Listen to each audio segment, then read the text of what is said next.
আসসালামু আলাইকুম রহমতুল্লাহ। জীবনে চলার পথে আমরা কষ্টের সম্মুখীন হয়ে থাকি।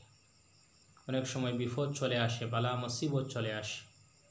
আপনি যখন কোনো বিপদের সম্মুখীন হয়ে যান, বালা মুসিবতের সম্মুখীন হয়ে যান, তখন আপনি বুঝতে পারেন না আপনি কি করবেন।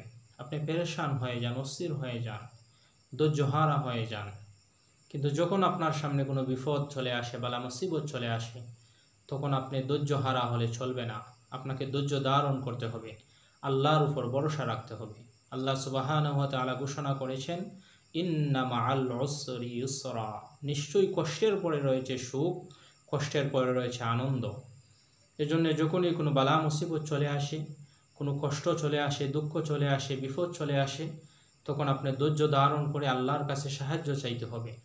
আল্লাহ সুবহানাহু ওয়া তাআলার কাছে কিভাবে সাহায্য চাইবেন সেটাও আল্লাহ সুবহানাহু ওয়া তাআলা বলে দিয়েছেন।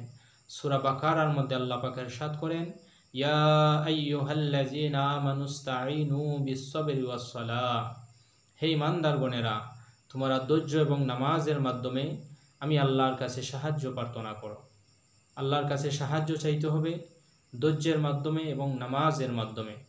যখন কোনো বিপদ চলে আসে তখন ধৈর্য ধারণ করতে হবে এবং নামাজের মাধ্যমে আল্লাহর কাছে যখন আমরা সাহায্য চাইব তখন আল্লাহর সাহায্য চলে আসবে ইনশাআল্লাহ।